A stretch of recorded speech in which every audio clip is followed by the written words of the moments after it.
Siento muy I am very honrado happy and I'm de very que me honored pidieron hablar to aquí be esta asked mañana to talk here con today tan with distinguidos such distinguished colegas de colleagues, Ken and Ken Florencia and and Florencia Manolo. and Manolo. Primero, una So disculpa. firstly, apologies. Entiendo un I poco understand just a español, little bit of poquito, Spanish, very, poquito. very little. Sí, la gente Yes, habla people speak to mis me despacio very y slowly separando and sus separating palabras each one of the así. words like Pero what I'm a doing pesar de now. los But I mayores will understand, but in esfuerzos spite of my de mi great maestro de efforts, español, when no my puedo Spanish hablar teacher, el I español del tell you I todo, can't speak Spanish, not fully, porque nunca because I aprendí never really a learned conjugar how to los conjugate verbos. verbs. That's the Es truth. verdad, In Spanish, of course. And lo it's siento, true, and I'm sorry. de modo que So continuaré let me go en ahead inglés. now and speak in English.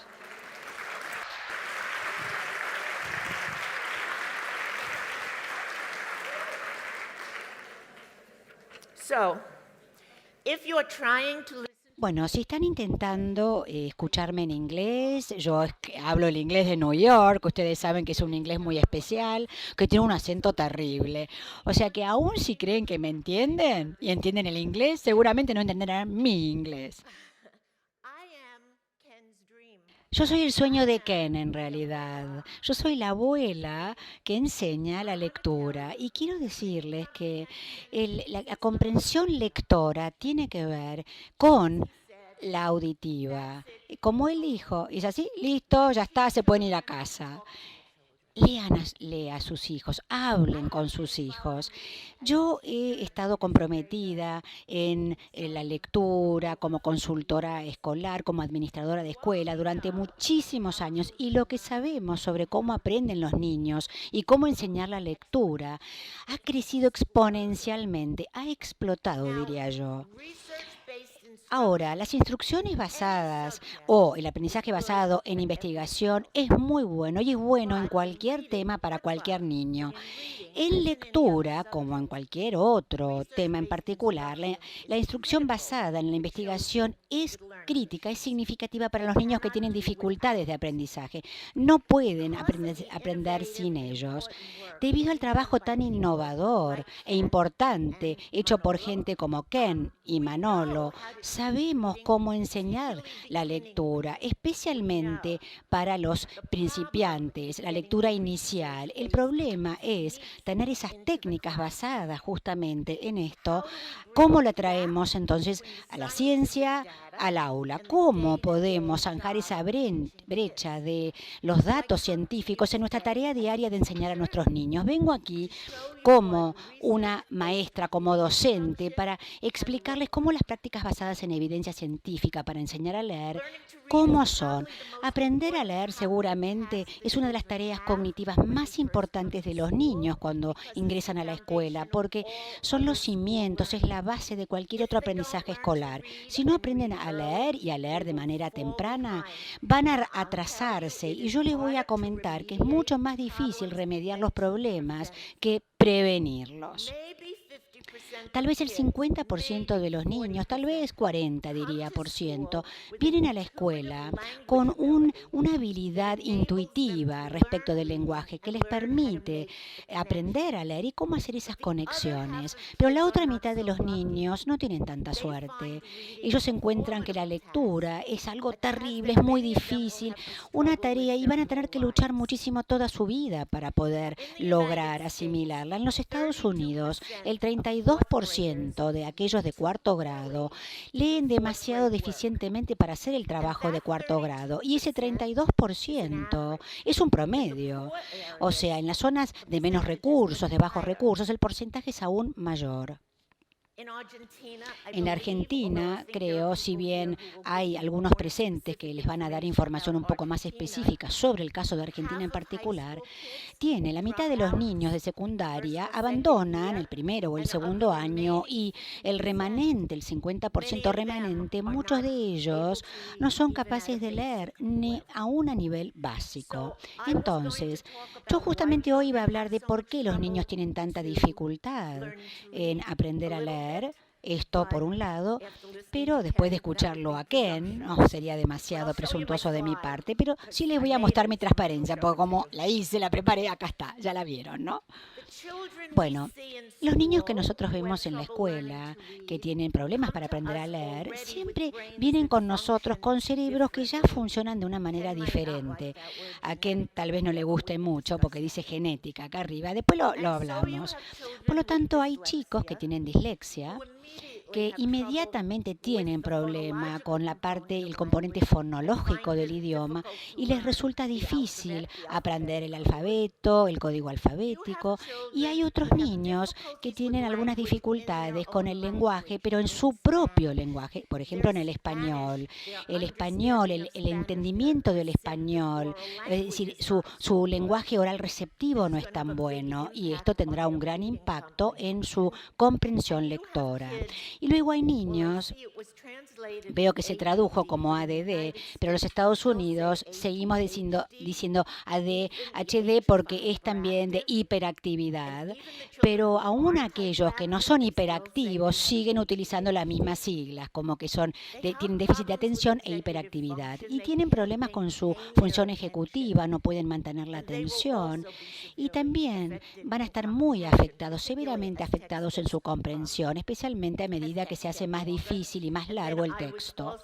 También iba a mencionar un poco sobre, voy a mencionar un poco el tema de que aquellos niños que vienen de áreas de bajos recursos o socioeconómicos bajos van a tener problemas de lenguaje por lo que ya mencioné, sus habilidades en el lenguaje no son tan fuertes, incluso algunos tratan de aprender un segundo idioma y van a tener claramente una dificultad en la comprensión.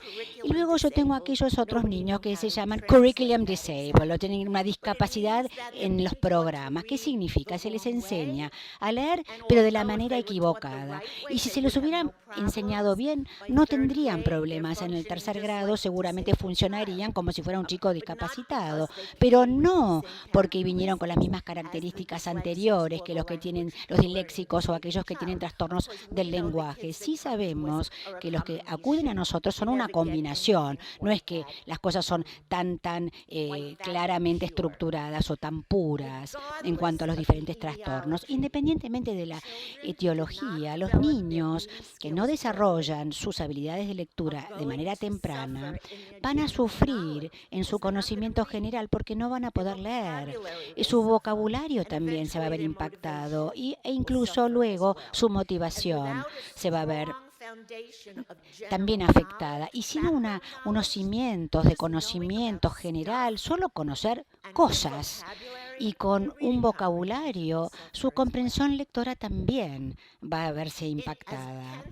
Como también mencionó Ken, cuando vienen en primer grado, la diferencia entre aquellos niños que no tienen problemas y aquellos que sí tienen dificultades es así, como estoy mostrando. Y cada año, los mejores lectores y los peores lectores están cada vez más alejados entre sí. Cuando llegan al quinto o sexto grado, realmente hay que ser como una terapeuta maestra, porque hay tanta emotividad, porque hay una mala motivación que traen a su proceso de lectura y de aprendizaje. Los niños para quienes aprender a leer no es intuitivo o bien no tienen la capacidad para hacerlo, la metodología es un componente crítico. Aún niños disléxicos u otros trastornos, digamos, neurológicos, tanto del lenguaje como de la lectura, se los puede ayudar con una instrucción adecuada. Espero que esto diga aquí en pantalla que una instrucción o enseñanza apropiada, llevada a cabo por maestras expertas y con experiencia, es la clave tanto para la prevención como para la intervención. Y quiero repetir algo que creo con todo mi corazón, porque yo he enseñado durante tantos años. La prevención es mucho más fácil. Lo tienen que hacer de manera temprana, háganlo bien. Es difícil remediar y cuanto más grandes se vuelven, más difícil es también remediar. remediar la situación. Bueno, ¿qué Bueno, voy a hacer? Yo voy a hablar un poco sobre cómo sería la instrucción efectiva de lectura, cómo se ve en el aula. Voy a hablar también de 5 diferentes áreas, diría yo, que hay que asegurarse que estén incluidas en su programa de lectura. La primera, que sería una instrucción o enseñanza explícita o directa, sería la más importante, diría yo. Bueno, no es la más importante. Cualquier aprendiz, digamos, supongamos que ustedes están aprendiendo a leer por primera vez, a multiplicar por primera vez, o a tejer, o cómo jugar al fútbol, cómo tocar el piano. Si son principiantes y están iniciando, necesitan mucha instrucción directa. Imagínenselo, alguien tiene que mostrarles, alguien tiene que ayudarlos, alguien tiene que corregirlos, aun cuando uno comete un error y luego les muestran cómo hacerlo correctamente. Esta idea de que los más pequeños van a aprender a leer simplemente haciéndolos leer ellos mismos o bien haciéndolos leer entre sí, es falsa esa idea. Porque cuando uno es un novato, un principiante en el aprendizaje, necesitan instrucciones explícitas y directas. Y de eso se trata. Es decir, aquellos que vienen a ustedes para una educación especializada salen del aula. ¿Por qué? Porque necesitan un instructor, un maestro allí con ellos para modelarlos, para explicarles qué es lo que tienen que hacer, proporcionando la retroalimentación, el feedback, dándoles ese refuerzo y además evaluando, observarlos haciendo para juzgar qué necesita el niño, qué es lo que está mal con su lectura, qué debo enseñarle, por lo tanto hacerlo bien. Esto es generalizado y esto tiene que ver con todo lo que yo de lo que les voy a hablar y mostrar.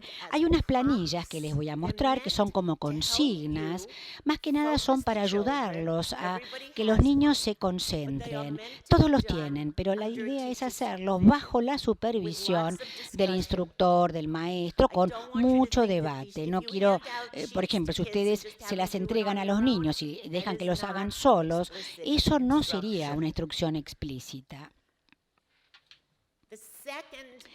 En segundo término, como componente de un programa de lectura, especialmente la lectura inicial, es una secuencia muy cuidadosa de habilidades. Se comienza con lo básico, el componente básico de lo que sería un lenguaje alfabético, que sería la letra, y luego si armamos sílabas, luego palabras, luego oraciones y luego párrafos. Es un paso a la vez. Lo dice en español. Paso a paso. Y en cada nivel, en cada paso, hay que enseñar hasta que para el niño se le vuelve automático. Todos traemos una cierta cantidad de atención y una memoria de trabajo a nuestra lectura. Si tomáramos nuestra atención limitada y memoria de trabajo para decir en voz alta las palabras o para adivinar las palabras, entonces no tenemos ningún recurso, no tenemos recursos para la comprensión. Queremos que los niños puedan decodificar de manera exacta y con fluidez para que puedan poner toda su atención y su memoria de trabajo sobre el mensaje que tiene el autor, sobre la comprensión. Entonces, en este tipo de instrucción hay mucha práctica hasta tanto el niño se vuelva una enseñanza más automática. Ahora les voy a comentar algunas cosas que debería estar dentro de este programa estructurado. En primer término, hay que enseñar la fonología. La fonología tiene que ver con los sonidos del lenguaje en sí. A mí me gusta distinguir entre lo que sería la conciencia fonológica y la fonémica. Yo no sé si eso se puede traducir, dice, pero sí, se puede. Les trato de explicar. La conciencia fonológica incluye esa habilidad de manejar los sonidos del lenguaje. Incluye cosas como la rima, gato, pato, por ejemplo. Eso sería una rima. Esa es la conciencia fonológica. También incluye cosas como separando las palabras en sílabas. ¿Cuántas sílabas, por ejemplo, en gato? Ga y to. Son dos. Esa es una división silábica. Pero hay un tercer componente, y que es la conciencia fonémica. Esta es la capacidad de desglosar la sílaba al sonido. Ahora, ¿por qué es tan importante? Bueno, lo primero que hay que enseñar a un niño es el alfabeto, y cada letra además tiene un sonido propio. No puedo enseñarle esto a un niño si no sabe lo que es el sonido en sí. Las letras no representan sílabas, representan sonidos. Para mí, entonces, como una maestra de lectura, esa conciencia fonémica, la habilidad de decir el primer sonido de gato es G, eso es lo que busco. Y hay niños que no lo pueden hacer. Y hasta tanto el niño me lo pueda repetir, yo no le puedo mostrar, miren, así es como se escribe esta letra, esta es la letra que representa el sonido G. La conciencia fonémica es puramente auditiva o bien oral como actividad. Los niños lo pueden hacer con los ojos cerrados, porque solo tiene que ver con el sonido. ¿Cuántas sílabas en gato? ¿Y cuál es el primer sonido de G? ¿O cuál es el primer sonido en gato? Y de esta manera, todo tiene que ver con la escucha. Y después les explico por qué es importante. Y dicho sea de paso, Marianne Wolf, la doctora Marianne Wolf, contó una historia que me encantó cuando dijo que le preguntó a una niñita, ¿cuál es el primer sonido de cat, que es gato? Y ella dijo, miau. Bueno, esa fue la anécdota. Así es como se ve una actividad de conciencia fonémica. Los niños tienen que colocar un círculo en cada una de las palabras que empieza con el mismo sonido, como en este caso vaca. ¿Sí? Se dice vaca, pregunta, ¿cuál es el primer sonido de vaca? Yo les pregunto a los niños. Bueno, yo enseño inglés, pero le diría a un niño, a ver, ¿cuál es la primera imagen? Y dicho sea de paso, si lo hacen en inglés, este está en español, si ven hay imágenes, porque tal vez se preguntarán por qué. A ver, ¿por qué puso vela, no es cierto? En inglés no sería igual, obviamente, no es una vela, es una vela en español como vaca. De todas maneras, creo que se entiende y lo digo por su importancia. Yo estoy utilizando esta hoja para enseñar esta lección, para ayudar a los niños que tienen dificultades. ¿Cuál es el nombre, por ejemplo, de la imagen? Y entonces los ayudo con el primer sonido que representa esa imagen. ¿Qué dice la investigación? Que la mejor manera de enseñar esa conciencia fonémica es incluirla en su programa de lectura. ¿Qué significa esto? Si uno enseña a los niños la letra a la vez que le enseñan el sonido, estamos desarrollando esa conciencia fonémica de manera simultánea que hacen la parte fónica, porque involucra tanto el sonido como la letra. Este es el tipo de actividad de la que estoy hablando, donde los niños tienen que escribir la letra para ese primer sonido, más que solo escucharla, a ver si pueden asociarla con la letra correcta. La mayoría de los trabajos que les voy a mostrar van a ser perfectos, no porque los niños no se equivocaron, sino porque lo estamos haciendo con una instrucción directa. Estaba ahí el instructor, el maestro, para decir, no, esto no está bien, arréglelo, y entonces así fue que después se le puso el tilde. No es que tomé los mejores trabajos de los chicos. ¿Por qué esto es importante de que la conciencia fonémica se enseña mejor cuando lo conectamos con la letra? Yo necesito que el chico aísle la primera letra para empezar a aprender a leer. Pero yo, como docente que enseña a leer, voy a necesitar que lo separe en todos sus sonidos, G, A, T, O. La investigación nos demuestra que los programas de lecturas que empiezan con el foco a nivel sonido y no a nivel palabra, no requieren otro programa aparte de conciencia fonémica.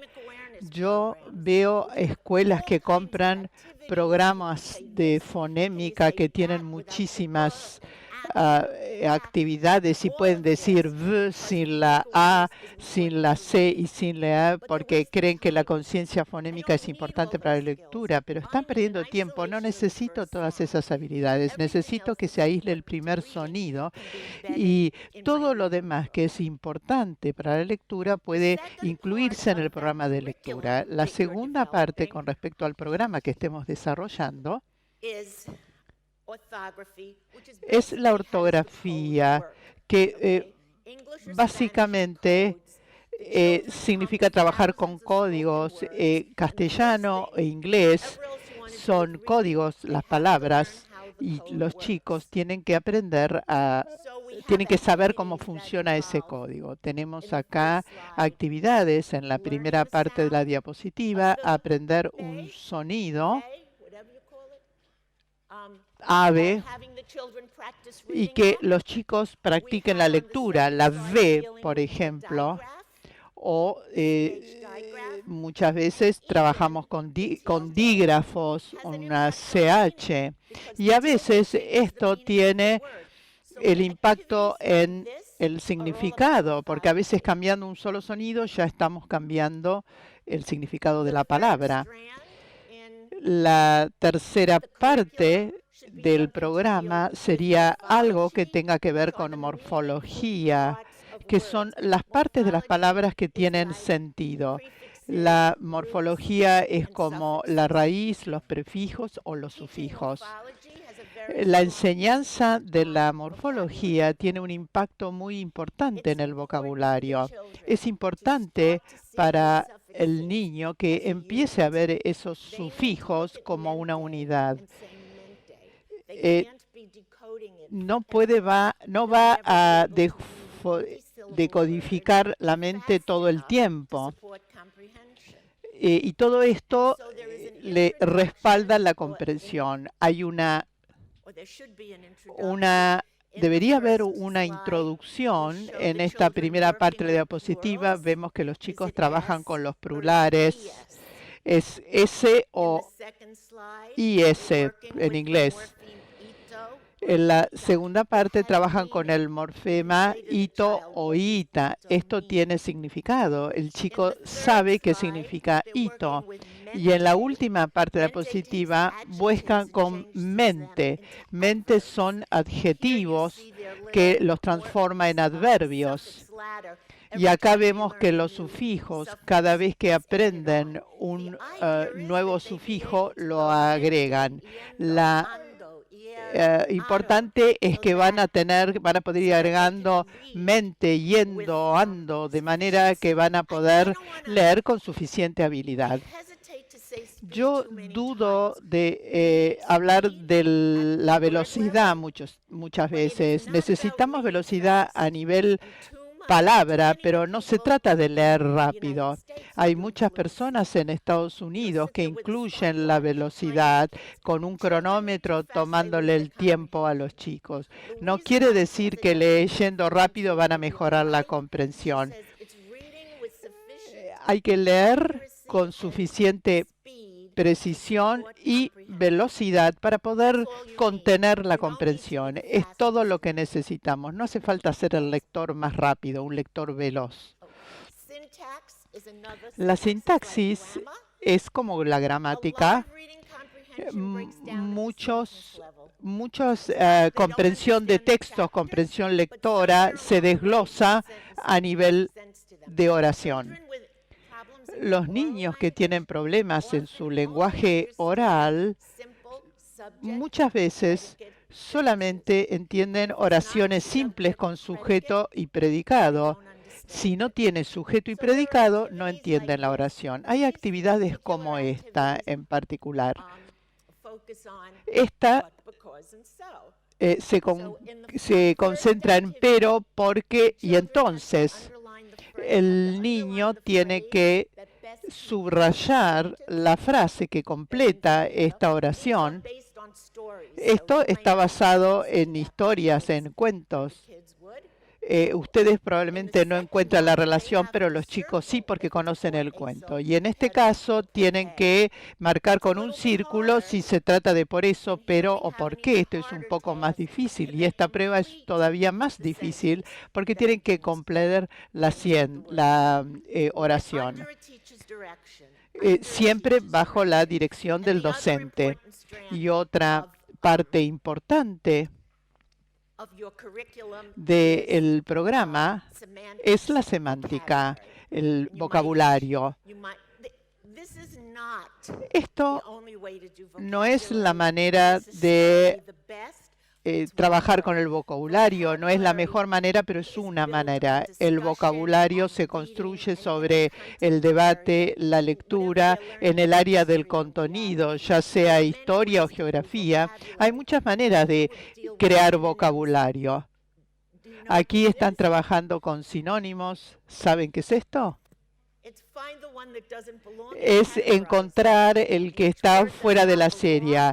¿Qué palabra no corresponde a esta serie de palabras?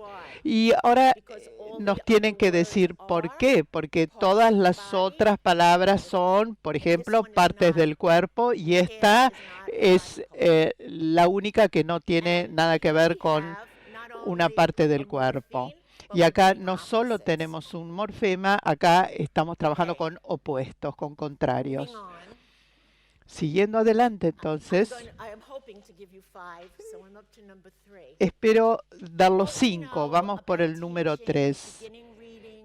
¿Qué sabemos sobre enseñar la lectura en sus primeros pasos y los fonogramas? No solamente enseñarle a los niños la letra C, que el sonido es K, sino cómo escribir la letra. Esto se llama lectura multisensorial, así lo llaman algunas personas. Es multisensorial en el sentido que lo vemos, lo decimos y lo oímos, lo escuchamos. Esta hermosa maestra lo que está haciendo es levantar una tarjeta. Los chicos no dicen B, hacen así, hacen el gesto con la mano. Lo ven, lo dicen y lo escriben.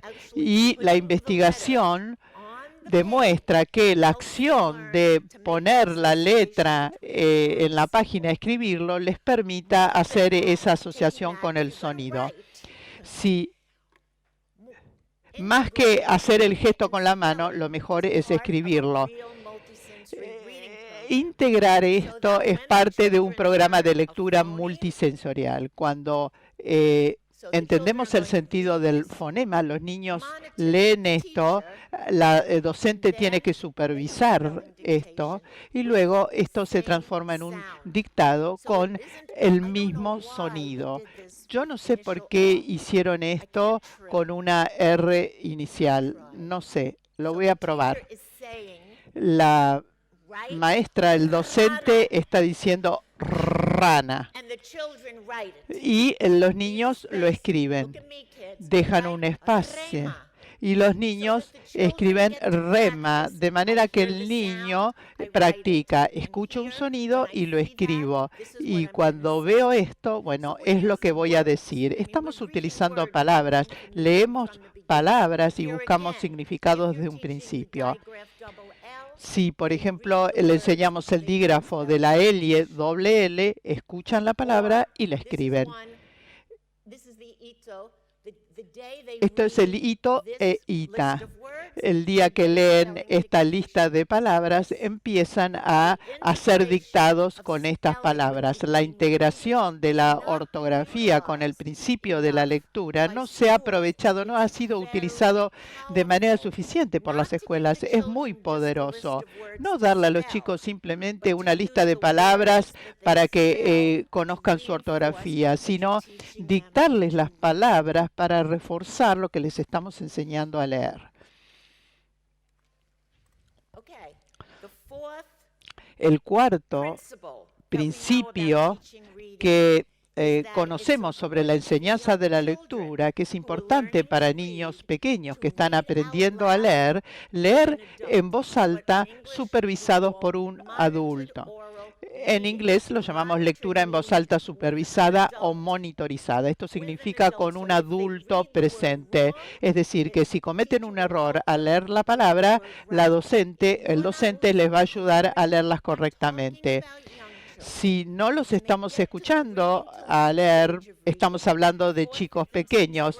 Si cuando llegan a cuarto o quinto grado no necesitan leer en voz alta, pero para un niño pequeño que recién está aprendiendo a leer es muy importante ser escuchado. Da, la, al, ama, can, yo, tan, yo, pan, can, más, casa, cama, pasa, pata,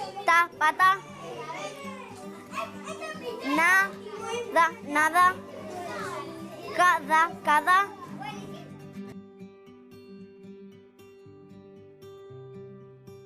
Cámara, navaja,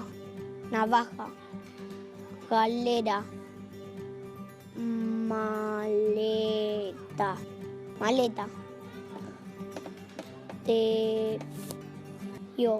tapete,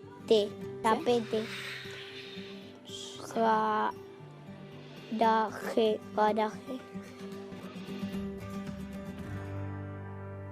Cute. So cute. 5. El principio número 5. Se puede enseñar una letra por vez, ¿verdad? Cualquiera sean las letras.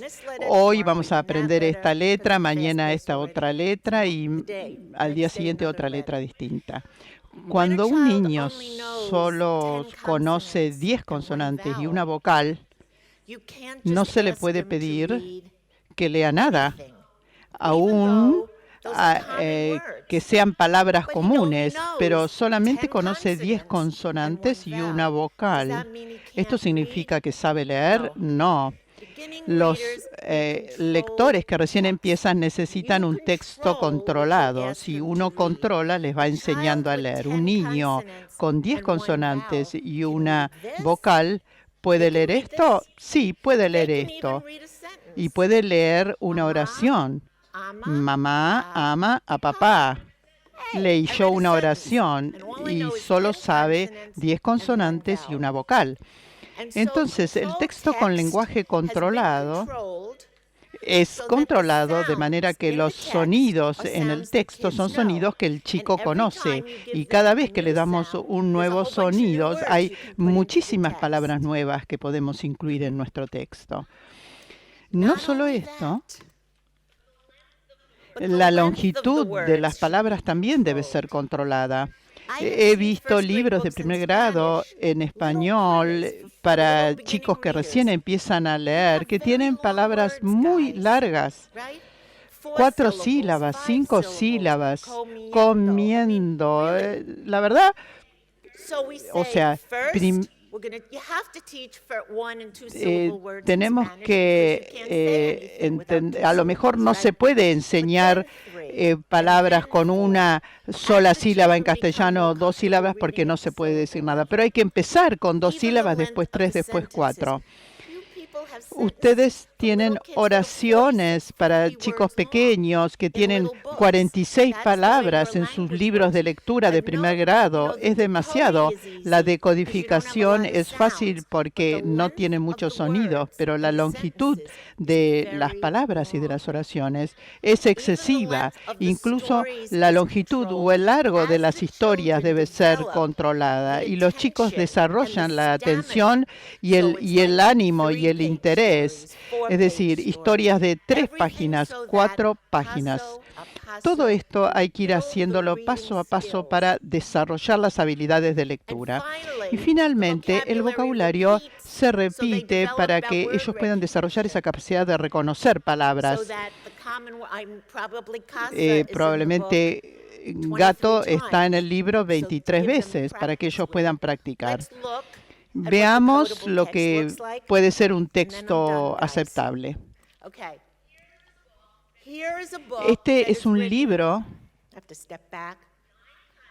con 9 consonantes, 2 vocales No creo que se pueda hacer muchas oraciones con vocales que no sean A y E. Palabras de 1 y 2 sílabas. Ninguna de las palabras tiene más de 8. No, el promedio de 8 palabras por oración. Y cada oración está en un renglón. Es decir, cada oración termina en el mismo renglón. Y está escrito en un tamaño de fuente grande, 18. Esto es otro libro con 18 consonantes, 3 vocales, 3 sílabas por palabra, el otoño, para que ellos puedan practicar lectura. ¿Se acuerdan que hoy escuchábamos a los chicos leer palabras de 3 sílabas? Luego ya terminamos de enseñar todo el alfabeto, enseñamos dígrafos y combinamos vocales y consonantes. Las oraciones son cada vez más largas y las sílabas en cada palabra también son más. Y finalmente les quiero mostrar hacia dónde vamos. Vamos a llegar a un libro como este, donde utilizamos palabras compuestas, utilizamos muchos de los sufijos más comunes, llegamos a tener hasta 22 palabras en una oración y reducimos el tamaño de fuente. Esto se puede hacer. Esta es lectura no ficcional, de no ficción. Ahora pueden hacer lectura discursiva, digamos, no ficción. Aquí los chicos pueden leer algo que no es ficción, pero esto también es controlado. Todo esto tiene 22 palabras por oración. Pero después de esto, una vez que se llega a esta etapa, los chicos no van a necesitar más textos de lenguaje controlado. Van a poder leer todo lo que ustedes quieran. Quiero decir algo con respecto al texto con lenguaje controlado. Algunos niños, no muchos, no la mayoría, no lo necesitan. Todos los chicos se benefician por empezar así, hacerlo gradual, aumentando la dificultad y la información cada vez más. Eso es lógico.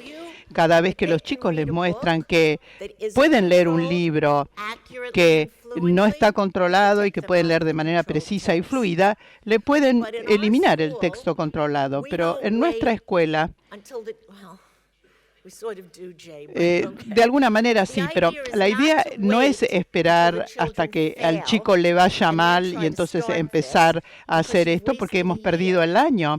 Es mejor empezar trabajando así. Si estamos enseñando lecturas en jardín de infantes, que es uno de mis trabajos preferidos, empiecen en jardín o empiecen en primer grado con esto. Y cuando el chiquito les dice, ay, ya puedo leer cualquier cosa, se lo sacan cuando demuestran que lo pueden hacer. Quizás el ritmo, la velocidad va a ser distinta. Algunos lo harán de manera más rápida que otros. Me siento como que estoy corriendo una carrera. En conclusión, estas son las 5 partes de lo que nos está diciendo la investigación, lo que sabemos ahora y que tratamos de incluir en la enseñanza de la lectura.